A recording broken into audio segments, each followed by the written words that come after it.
All right, Cancer. Gonna do something different. I'm gonna use the Numinous Astro deck and see what energy we're gonna focus on right now. Okay, 2 cards came over. Bottom of the deck is the second house. This is the Astro deck. It's focusing on astrology. So at the bottom of the deck is second house. We're going to look at your second house, or look into your second house, I guess.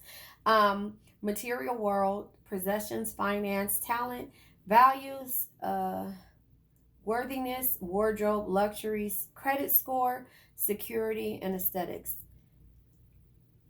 So that is what we're focusing on right now, the second house, okay? So since that came out, I'm going to go ahead and read the book for this energy, just because I've never used this book. And so this deck, so I want to make sure I'm doing this right. So the houses, page number 73. Second house. All right. So the second house is assets, right? It says sign of Taurus, planets are Venus, elements is the earth, tarot cards is the 5, 6, and 7 of pentacles. Five of pentacles is we all face hardships in our lives. It's during those times that we have released what we're truly made of. 6 of pentacles is give to others wholeheartedly before you expect to receive the same yourself. 7 of pentacles is sometimes you need to have a little patience and take a moment to reflect before you can enjoy the fruits of your labor. So it says, hello, material world. The second house provides us with a physical body and human suit, with which the house of our egoic first house identity, ruler of the 5 physical senses. It is here that we begin to pad our existence with possessions that help us feel more secure. The second house is the treasure chest that guards our riches and the department store stocked with goodies just for us. This is where we gather what we value as we learn what infinite gifts we can capitalize on to get paid. Ruler of our personal finance, the style in which we earn or spend our money is denoted by the ruler of this house, as are the material things we find most luxurious and delicious. In the place that we discover our substance, planets in the second house are learning to value themselves, as well as showing the natural resources we possess. The challenge is to not grip too tightly to our attachments to things and cultivate instead of unshakable sense of innate self-worth, that is our birthright. When you pull this card, you were born with a special gift that you are not fully exploiting. What it is that you can do, and which is therefore of unique value to the world. It says, think about the times you feel most in the flow, that thing that you do perhaps as a part of your job, or maybe just because you enjoy it, that feels effortless to you. It says, well, somebody out there will pay good money for you to do it for them. It says, we often overlook the things we are naturally gifted at because they come so easily to us that we don't believe that they are worth anything.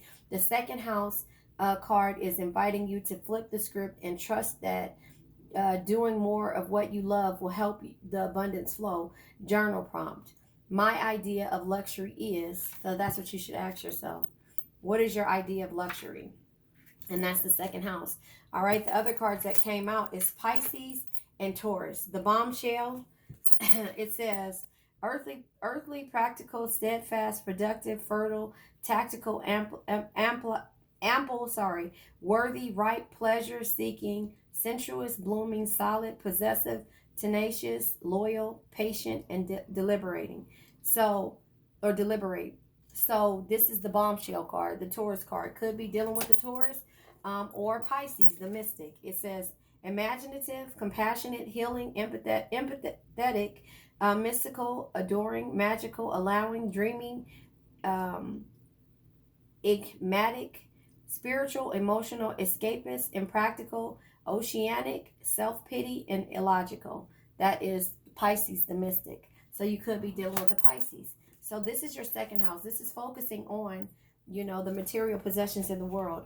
I can read you, but I'm not going to. I'll go ahead and read you the signs of what the card is for, and we'll go from there. So, excuse me.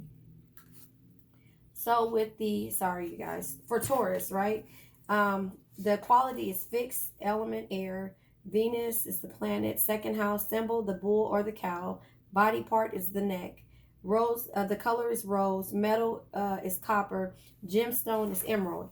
And the card of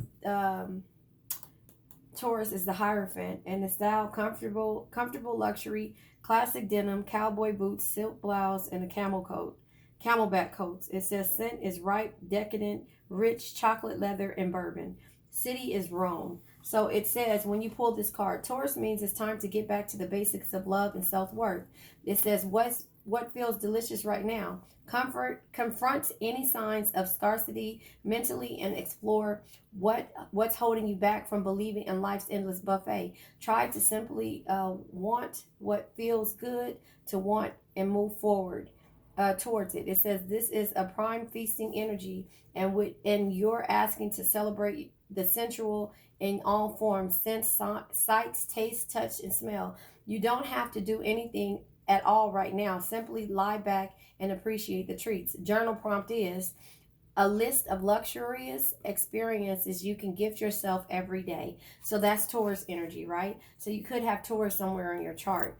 And then we have Pisces. Let me find the Pisces.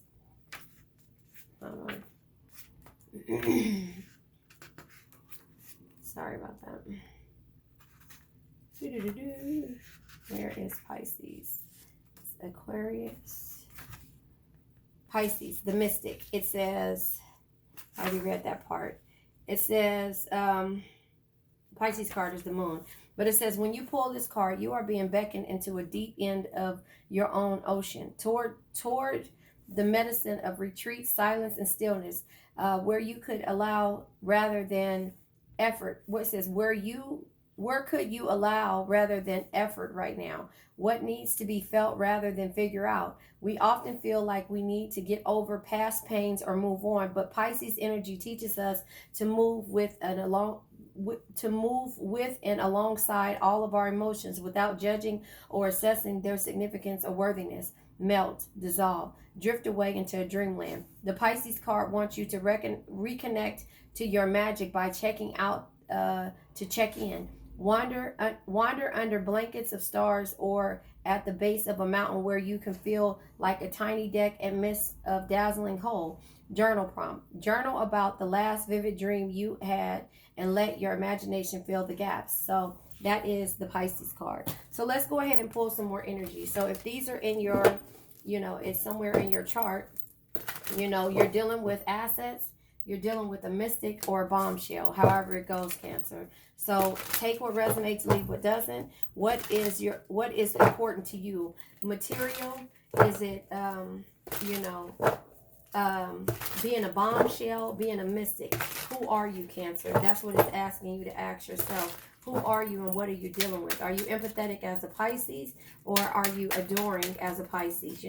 One of the two. Let's pull cards for this energy. This could be somewhere in your house, Taurus, Pisces, or you could be dealing with it, a Taurus or a Pisces. It's causing for you with the Seven of Wands energy, right? Seven of Wands energy is feeling defensive, having hope, and knowing that there's victory that comes around the corner. The Seven of Wands also says it's important to stand your ground, especially when you're in a position of advantage.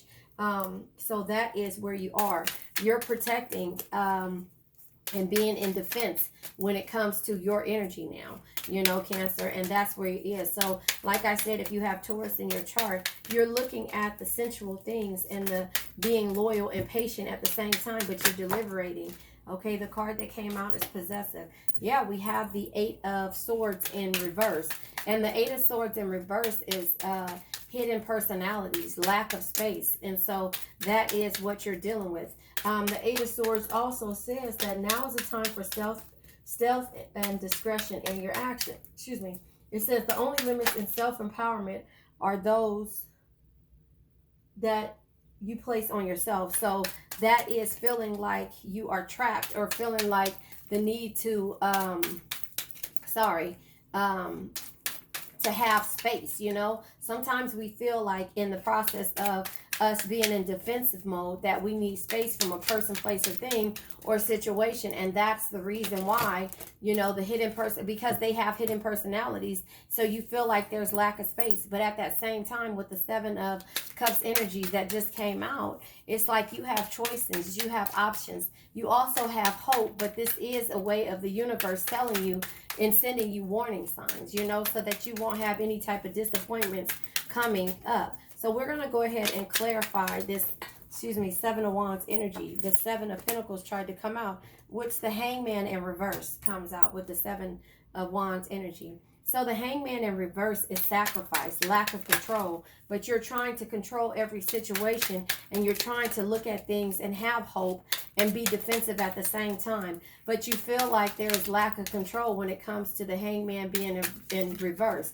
It feels like you're sacrificing, or feel like you're at a standstill at the same point. And that is where the issue is. So now we're going to clarify the Eight of Swords in reverse. The Eight of Swords in reverse, again, is feeling like you need space. Okay, first of all, feeling like you need space. All right, so we have the Emperor in reverse.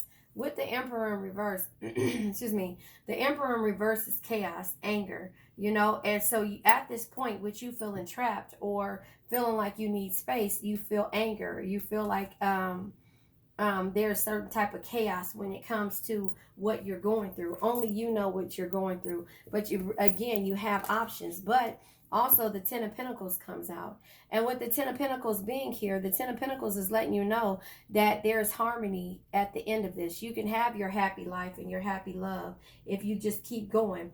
It says to share your riches with your family and enjoy your material success. But the Ten of Pentacles can also, sorry about that. The Ten of Pentacles can also be generations. It could be that you're sharing, you know, your energy with other, you know, with the generation moving forward, because you have the Ace of Pentacles here. And it says, accept that you are worthy of prosperity and abundance, and in doing so, attract it into your life. So with this energy of feeling the need, with the Seven of Wands, of like you giving, having hope and also being defensive, but the Hangman being in reverse, you know, as well, you feel like you have a lack of control. You have the Pentacles, they're coming to you, but at some point with the Eight of Swords being in reverse, you know, you feel like there's lack of space or hidden personalities or hidden agendas when it comes to what you're going through. And that's why the Emperor is out here in reverse. You know, the Emperor in reverse is like chaos and anger, you know, but at the same time, if you just focus on your Pentacles and work it through, you know that you have choices and you have options. If you just focus on that and not the negativity, your Pentacles will come. But we also have the Page of Cups energy in the upright. And with the Page of Cups energy, this is invitations. This is opportunities that come your way when you just hold out and actually stick to what it is. So remember, this is dealing with your second house, the assets. You know, your second house is just letting you know that you need to figure out what your material possessions are. How is your credit? You know, what is it that you're working on? Is your finances okay? You know, the talent, what you can use in order to earn a decent living. But also Taurus and Pisces is here, letting you know that, you know, in this same aspect of that, you know, you could be a compassionate healer, as well as being empathetic, which we know we are, but very emotional when it comes to dealing with these energies. But that's the reason why you're mystical, and you can, you know, manifest change and manifest things. But you're also a bombshell when it comes to being in Taurus energy. You know, you're blooming, you know, you're very sensuous, you're pleasure seeking. You're not gonna, you know, you could be possessive. You know, you could be loyal, but you can also be patient. And that's the reason why the Page of Cups is here. The Page of Cups is giving you these opportunities, but it's letting you know that chaos, what is it, darkest before the dawn? The darkest nights produce the brightest stars. So that is where we are. Take what resonates, leave what doesn't. If this isn't for you, I understand that. I'm not taking all of these cards because they tried to come out in some shape. Look at that. Cancer, chariot energy is here. They tried to come out, but I'm not going to take these cards the way that they're trying to come out, because all of them pretty much are coming out. we're going to clarify the Seven of Cups energy for you. We're going to clarify the Seven of Cups energy for you. I know that I have, what is it? Taurus is in my Venus and Mars. I'm all screwed up, you guys. Taurus is in my Venus and Mars, and Pisces is in my, I think Pisces is in my 9th house. Pisces is my 9th house. My 2nd house is Leo. Yeah, my 2nd house is Leo. Yeah, my 2nd house is Leo. But anyway, let's see the Seven of Cups. We're going to go ahead and clarify the Seven of Cups. So clarifying the Seven of Cups, remember I said this was trying to come out, is the Seven of Pentacles energy. And so with the Seven of Pentacles energy, it's just letting, oh, I'm tripping. The Seven of Pentacles energy is just letting you know that, you know, positive results come when you're patient and when you understand what it is and what the universe has to offer to you. So Judgment is here. And Judgment says that, let me find it, because Judgment is basically a new phase beginning. But Judgment also says somewhere, if I can find it, oh, free yourself from whatever holds you back and embrace your true calling. Be reborn, shed your old life, and live according to your higher truth. So remember, it said to be, you know, to figure out what it is that you can do that you love. If it's considered a job, then you won't love it. But if it's considered something that's easy for you to do, monopolize on that. Make sure that you can, you know, find a way to fix the things that, you know, need to be fixed, and also work on you and make the money the way you want, you know, whether so that you can gain all the luxuries in life. But also, again, you know, it's the spiritual awakening as well, with the mystic being here, you know, and being empathetic, and also being able to heal and do things that you're compassionate about, and also use the imagination and come up with these options. Because here, this person is dreaming about it. They see it, but they haven't put it in fruition because they haven't worked on their 2nd house, you know. And like I said, again, the 2nd house is the assets, you know. The 2nd house is the assets and how you go about getting them. And so all of that will come into place when it deals with all of the negativity. But remember, it's darkest before the dawn. You working on your 10 of Pentacles, Ace of Pentacles, and Page of Cups energy, as well as being patient with the Pentacles, 7 of Pentacles energy. But you have options, and you also have dreams when it comes to how you feel like they should go through. So if they give you a little bit of push in the beginning, then you'll start to feel a certain type of way. And we need to get out of that energy. So does that make sense? Take what resonates, leave what doesn't. You're working on yourself. Work on your assets, your 2nd house. Fix your credit. What is that song? Get your bag up.